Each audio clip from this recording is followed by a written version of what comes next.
Okay, so Ayun. So Yishushin Gold nga tayo. Mas parang pinapaboran ko dito yung Twisted Minds composition, pero syempre, depende na rin yan sa execution.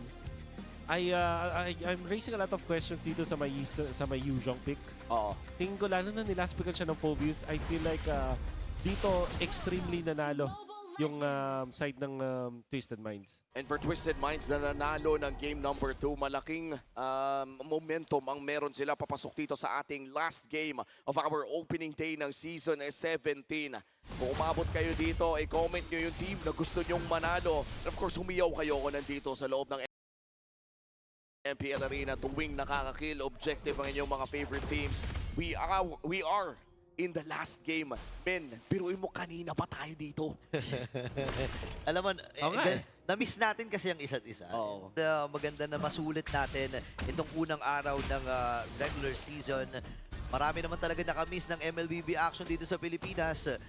And ito, mas tahimik na early game ang nakikita natin. At saka feeling ko, katulad ng sinabi, teka lang, Kanoy. Buti na lang nag-level 2. Yun nga eh. Buti na lang nakaligtas pa siya doon. Sabi ng Onic, anong sinasabi mong tahimik burrito? Hindi namin tatantanan yan si Kal. Ay! Buti na lang nakatakas. So lang, nako po, that could be the starter para dun sa mga trade-offs na makikita natin. But it is indeed going to be very quiet in favor of the Give this time. Every time naman na makapag-farm shot, makakuha sa level 4, that will strengthen yung kanilang first turtle fight. Habang si King Kong, yung kanyang pattern is to get the lizard of the opponents. At ganun lang din kay MP the King. No invasion whatsoever. Uy, hello? Lugi ba si Sabero dito? MP? Andyan si MP the King! Oh! At nakakuha na kagad ng first blood ang Twisted. Napakagandang rotation mula sa Twisted Minds. Pero ang first turtle, 5 segundo na lamang bago lumabas. Ano bang pwede natin ma-expect dito, Wolf? Ang pwede natin expect, syempre, makakalamang kahit pa paano dito yung Onyx because of their positioning dun sa turtle. Kaso nga lang, ang laking bagay na namatay si Savero bukod sa nabigyan niya ng gold dito si Owl, nawalan pa siya ng isang gold card. So, napakalaking bagay niyan for a Claude. Oh, pero mukhang si King Kong ay uncontested niyang makukuha ang pagong na ito. That's the first turtle na mapupunta sa kamay ng Onyx Philippines. As Twisted Minds, sila pa rin naman ang may hawak ng gold lead. Nakaka-level 4 lang dito ni Savero. At para bang minamama dito ni Owl itong si Savero dito sa itaas. Hindi natin pumasok na si MB the King at mabilis ang burst. Ang magiging call! Pero yung Evil Queller pre tumama pa sa ulo ni Super Prince. Wow. Nagkapalitan ng Suyo pick. But this time, MP the King with a better start. 2-0 pagpasok natin sa larong ito. And most importantly kasi ginamit din dun yung Sever na basta meron nandun ka sa threshold para ka may mini-execute. And even if Super Prince pops his ultimate and may extra shields, meron pang nakaabang na feathered airstrike mula dun kay Sean na wala talagang chance para mabuhay dito Super Prince. One of the rare series na masasabi natin na bibigyan ng mataas na attention si Super Prince at hindi nagagawa yung typical na nagagawa niya. Oh, yun na. Wow. Ayun na. Na solo kill na kanina pa nangangamba eh. Kanina pa natin tinitingnan yung hirap dito ni Savero. Para ba tinanggap ng Onyx Philippines na losing din yung top? Dalawang ano pa yun, no? Dalawang cards. So tatlong cards in total. Oh my gosh. Tatlong gold cards in total ang na-miss ni Savero. 1.6k kumpara sa 2.7k na meron ngayon si Owl. At 3 minutes 35 seconds pa lang. Malalayo no if you're up against a Claude, pero si Sean naman ata next target. Oh no! Nahulong na lamang sa loob ng real world manipulation. At yan ang magiging unang kill ng Onyx Philippines. Isusunod na ata si Ryota, may trade pa rin sa baba. Grabe ang Twisted Minds, pre. Hindi papayag na walang kapalit. Yun, no? Diba? Isipin mo yun. And ang Onyx Philippines, hindi ko alam kung ano magiging atake nila dito. Kasi yung top lane talaga yung kailangan nilang matyagan. Kaya lang, iisipin din ni Brusco paano si Super Prince? Lumalakas yung gitna para dito sa Onyx. I mean, nabedepensa nila pero yung dalawang gilid nila, natataper fade na sila dito ng Twisted Minds. At mas malala dito yung timing coming out from MP the King ay sobrang ganda dahil dalawang cards yung nawala doon kay Ryota doon sa may bottom lane. At kung papansinin natin, ang laki na ng lamang ng Twisted Minds. Oo. Almost 3,000 as we enter the 5-minute mark at si Savero na naman ata. Napilitan mag-ulti. Okay, VMI ay nagamit. Petrify ay sobrang sakto din. Parin sa Onyx PH. Nakuha nila si Sean. Kaya naman si Bruce napakababa ng buhay. Lipad-lipad lamang yung Dragon. Prince? Super Prince sasama na with the river manipulation. Pero pinuntahan siya ni Lanzu with the Dark Wave. Buhay pa rin naman itong si Kaloy. Yung turtle ay nandun na rin at sisimulan na nga ng Twisted. 1-for-1 na naging trade pero itutuloy ng Twisted Minds ang turtle na ito. Hawak na ni MP the King. Rio tayo mapupok pero si King Kong nasa vicinity. Sinalubong dito si King Kong pero si MP the King pa rin ang magwawagi. Kalahati si Lansu. Diretso muna doon sa farm ito si King Kong pero hindi pa pala tapos sa pananalasa ng Twisted.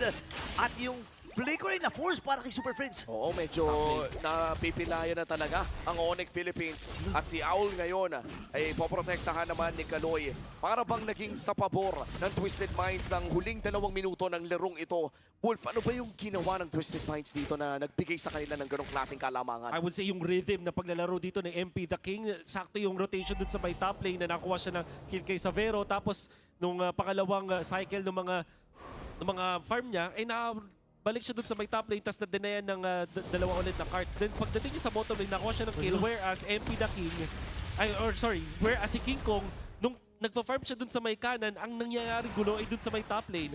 Si MP the King, nadadala niya yung teamfight sa kanya, whereas ito si King Kong, sobrang layo niya dun sa pinagpa-farman niya, dun sa nangyayaring gulo. Yeah, humihirap lalo ang sitwasyon. Maagang pag-clear wave para dito sa Twisted Minds. Pero yung taunt ay tumama mula kay Brusco.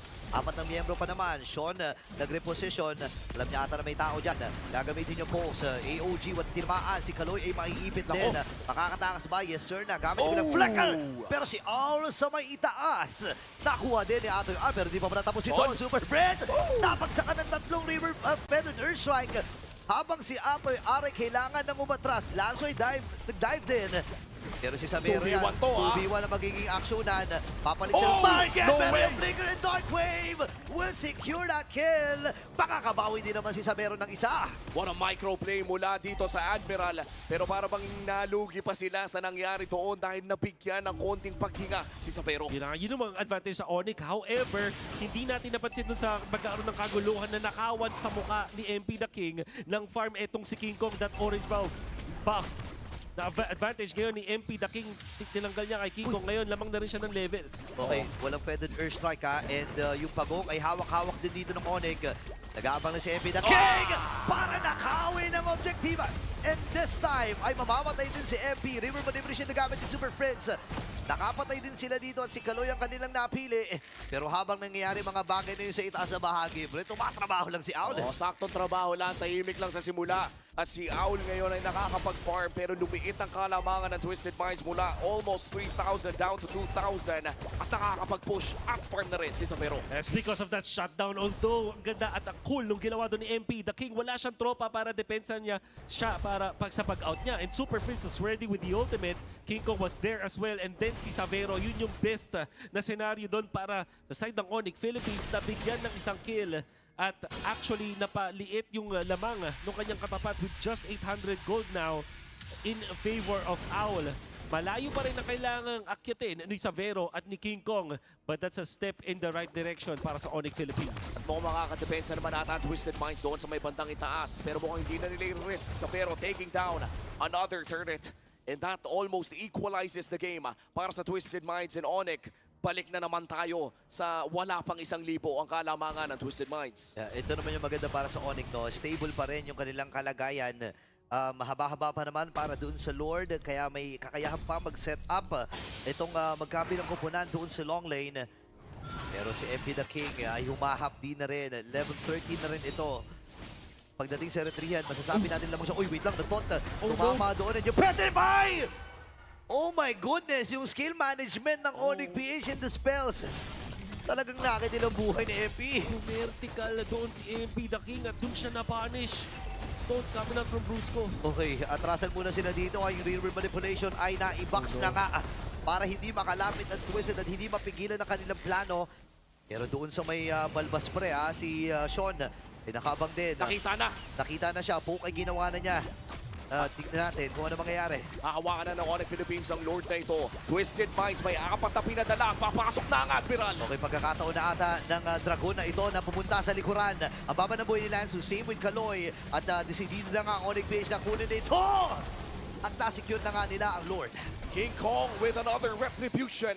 So far, perfect game para sa Sigma Jungler. 2-0-2 para sa Jungler ng Onyx Philippines. Kinailangan sakripisyo ng Onyx Philippines yung kanilang tore dun sa may top lane and a lot of minions out there. Instead of farming that fat minion wave, tinake advantage nila yung wala si MP, the King. And then, Ryota this time, man on a mission, alam niyang walang magpapano siya kanya to go for Owl on the backlines. That gave Onyx Philippines enough of real estate around the Lord area para makuha ng libre yung retribution na yun. Tinry ni Sean, but of course, it's difficult to win over our retribution with the Leomord. Oh, that's true. At mukhang si King Kong ay papasok na now. Sobrang sakto ng AOG men and yung river manipulation. Pero yung Lord ay nandun pa! King Kong with a kill! Kailangan na lumipad din ni Sean. Pero hinahanap siya ni King Kong. Si Kaloy na lang ang magiging next sa target nila. Nakadalawa na kagad ang Sigma Jungler. And si King Kong ay tuloy-tuloy pa rin. 5 miyembro mula sa Super Fam ang buhay at masasalubog na ng Twisted ng Lord na to. Beautiful AOG mula dito kay Bruce Goat. Nakahanap ng magandang angulo at mukhang itutuloy pa nila ang pag-push dito sa may bandang mid lane. Meron pa namang shields na manggagaling. Pero hindi ata sapat para ma-clear out yun. Hindi pa naman mapapawasan. Wolf, paano ang depensa if you are Twisted Well, Minds? they do have the far side, the Yisun Shin. In fact, meron din silang Suyu. Ang dami na ng ways para dumepensa. Kailangan talaga hindi sila mahuli. MP the King went out of the base para depensaan yung Lord na yun. At dahil nagamit na niya yung kanyang dash, Brusco, kinailangan lang niyang itutok yung AOG at bago pa makagalaw pa yung mga members ng Twisted Minds, nag-pop na agad ng RWM. Etong si Super Prince. Ayun na, tinawag na yung Dragon na ipit ata dito si Lance. So makakaalpas naman siya.